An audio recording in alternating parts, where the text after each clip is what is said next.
గత కొన్ని రోజులుగా తెలంగాణ రాష్ట్ర వ్యాప్తంగా వర్షాలు దంచి కొడుతున్నాయి. భారీ వర్షాల కారణంగా వాగులు, వంకలు పొంగి పొర్లుతున్నాయి. కొన్ని ప్రాంతాల్లో రోడ్లు కూడా కొట్టుకుపోయాయి. రవాణా వ్యవస్థ పూర్తిగా స్తంభించిపోవడంతో ప్రాంతాల మధ్య కమ్యూనికేషన్ కూడా బంద్ అయింది. మునుపెన్నడూ లేని విధంగా ఈ ఏడాది భారీ వర్షాలు కురుస్తున్నట్లు వాతావరణ శాఖ తెలిపింది. మరికొన్ని రోజుల పాటు వర్షాలు కురిసే అవకాశం ఉందంటూ వాతావరణ శాఖ హెచ్చరించింది. లోతట్టు ప్రాంతాల్లో ఎటు చూసినా వరద నీరే కనిపిస్తోంది. హైదరాబాద్లో వర్షాలు ముంచెత్తుతున్న నేపథ్యంలో ఓ విచిత్రమైన ఘటన చోటు చేసుకుంది. జూబ్లీహిల్స్ ప్రాంతంలో కేబీఆర్ పార్క్ వద్ద ఓ వింత ఘటన చోటు చేసుకుంది. కేబీఆర్ పార్క్ సమీపంలోని రోడ్డుపై అకస్మాత్తుగా చిన్నపాటి పొగ వచ్చింది. అలా చిన్నగా మొదలైన పొగ క్రమంగా పెద్దదైంది. చాలాసేపు అలాగే భూమి నుంచి పొగలు వస్తూనే ఉన్నాయి.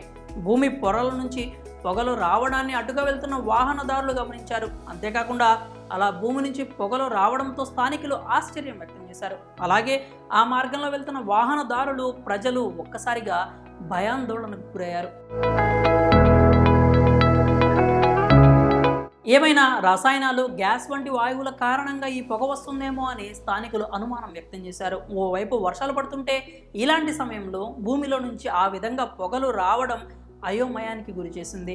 భూమిలో నుంచి ఒక్కసారిగా పొగలు రావడంతో ఏం జరుగుతుందో తెలియక స్థానికులు భయంతో వణికిపోయారు. అలానే భూమిలో నుంచి పొగ రావడం గురించి తెలుసుకున్న జనం చూసేందుకు ఎగబడ్డారు.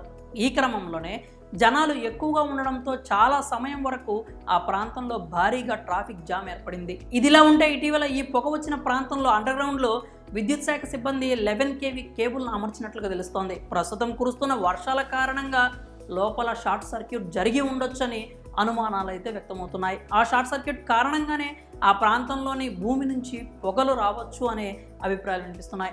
లేదంటే ఇతర కారణాలు ఏమైనా ఉన్నాయా అనే విషయం తెలుసుకునేందుకు అధికారులు రంగంలోకి దిగారు. సమాచారం అందుకున్న పోలీసులు అక్కడికి చేరుకుని ప్రజలను పంపేసి ట్రాఫిక్ను క్లియర్ చేశారు. తాజాగా ఈ ఘటనకు సంబంధించిన వీడియో సోషల్ మీడియాలో వైరల్ అవుతోంది. మరి ఈ విచిత్ర ఘటనపై మీ అభిప్రాయాలని కామెంట్స్ రూపంలో తెలియజేయండి.